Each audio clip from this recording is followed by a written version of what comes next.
Okay, this video is about a belief I have that is a little controversial.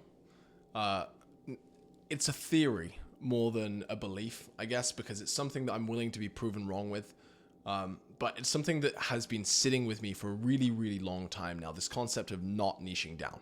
Because everybody online is always telling you, niche down, you gotta find a niche.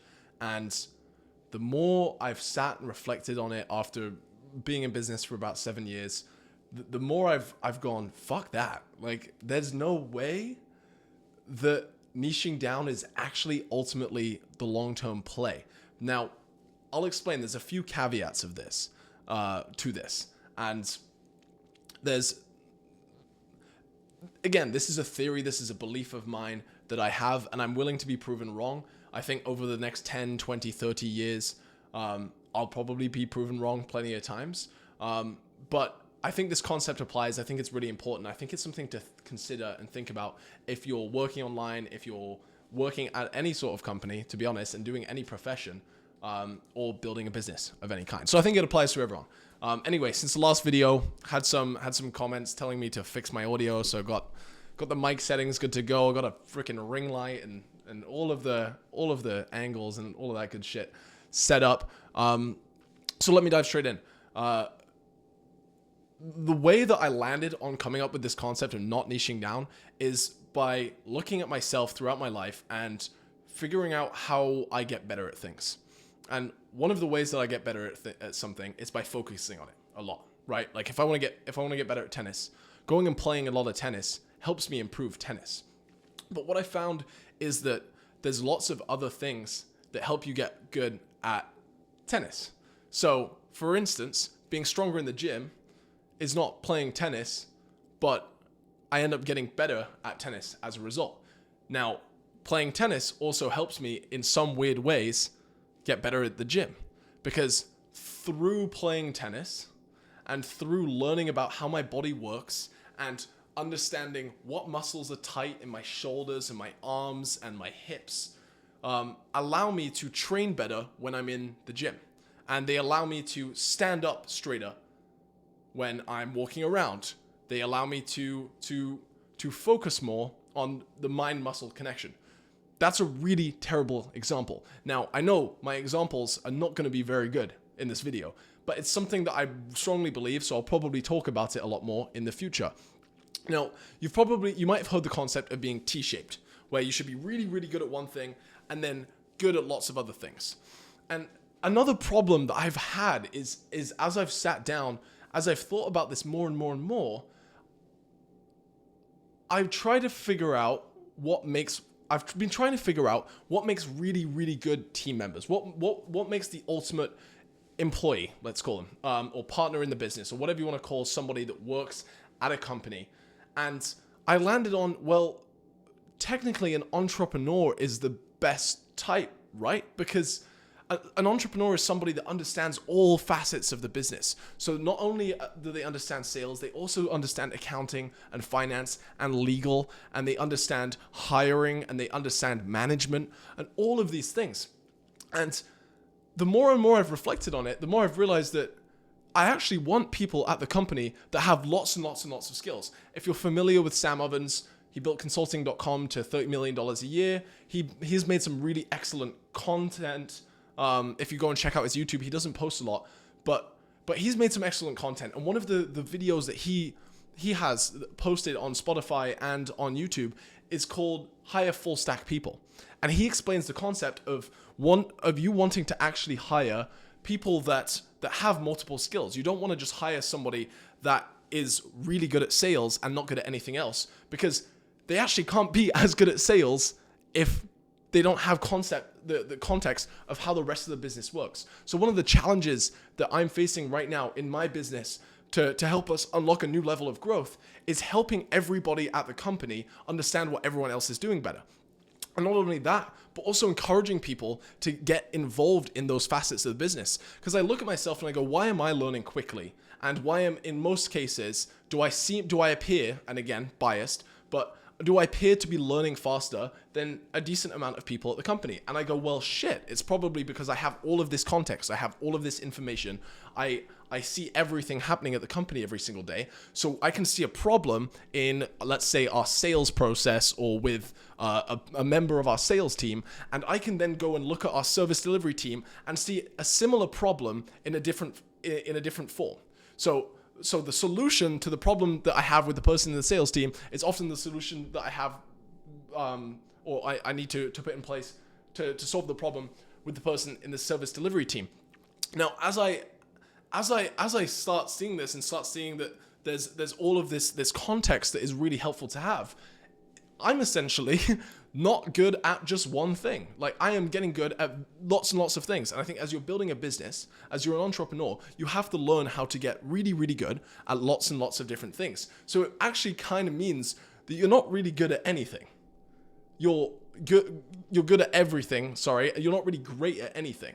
And when I say great, the whole concept of be an expert and just do one thing, it's like, well, actually, I do lots of things, and that's what makes me great. If I want to call myself great, let's call myself good. That's what makes me okay. So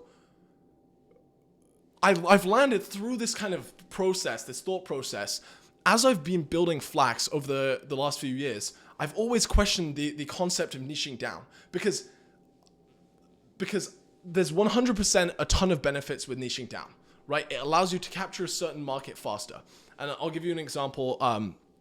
Like if you're only working with people that do vacuum installation, or sorry, let's call it air conditioning installation in apartments, and you only work with companies that do air conditioning installation, you'll understand their problems a lot faster, and you'll be able to solve their problems and expand within that niche very, very quickly. So it's actually a great business play in lots of ways in the short term to grow. If you want to capture a niche, go after a small problem that nobody's really experiencing and only sell to a select few people. But if you look at the biggest companies in the world, Google and Tesla and Apple and I forget the Saudi Aramco. It's one of the biggest companies that they sell oil and gas and fuel to everybody. They don't niche down. Like, you don't have to be, apart from being able to afford to buy a Tesla, you don't have to work in a certain industry. You don't have to have a certain set of qualifications or skills or a certain type of business in order to buy a Tesla. They just went after a bigger problem that more people had, and they solved it for everybody. And I think the whole concept of niching down is excellent if you want to capture a niche really quickly, you want to scale up, and you're only in it for short-term money, short-term cash. But if you're in the game of business and you want to play long-term, and again, I might be proven wrong on this, but this is what our strategy at Flax is going to be for the next 10, 20, 30 years. And I'm curious to see how it plays out because I think we might be onto something. And if you speak to several other people at Flax that have been around for a while, they also hold the same belief. And it's because we found that working with lots of different brands in different niches, we do work with e-commerce brands, which is a broader niche. But by working with lots and lots of different brands, we get lots of context from different industries that we can apply to each other, where there's some things that apparel brands in the apparel space do really, really, really well. But people in the pet supplement space never apply. And it's because most of the time, everybody's working in their niche. So they stop talking to each other. It's like a sales team that doesn't understand how the service or the product that they're selling works. And as a result, they can't sell as well because they don't have the context as to why the product solves all of their customers' problems. They might understand the customer really, really well, but they don't exactly know how their problems are being solved. So they need that context. And in order to be a really great person on a team at a company as well, you need as much context on a business as possible. So it kind of led me and has led me over the years to the belief that you shouldn't actually niche down if you want to build something really, really big. Now, if you're starting out, it might make sense to niche down to a certain extent. And I'm not saying go after everybody and try to start Tesla and sell a product to everybody from day one. But that is something that you could do. Gmail and lots of Google's products, like Google Search, is not something that's specific to one person. They made a product for everybody.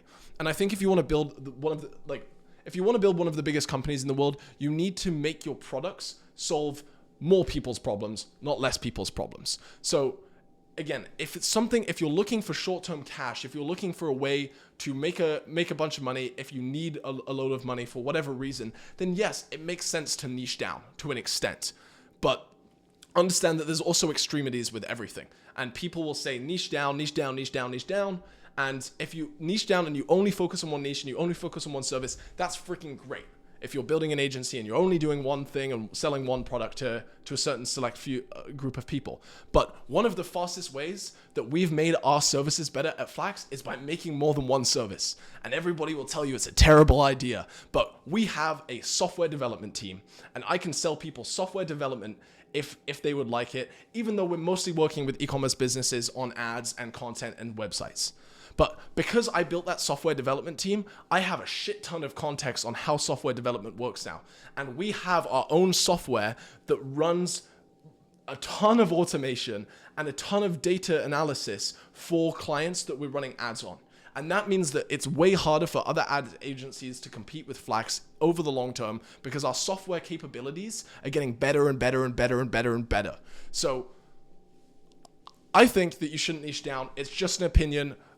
Bunch of people might hate me for this, but I genuinely think that everybody in the space is just repeating everything else that they're seeing online. They're saying, oh, well, Hormozi told me not to niche down, Hormozi told me to niche down, so I'm going to niche down. And in reality, I don't know.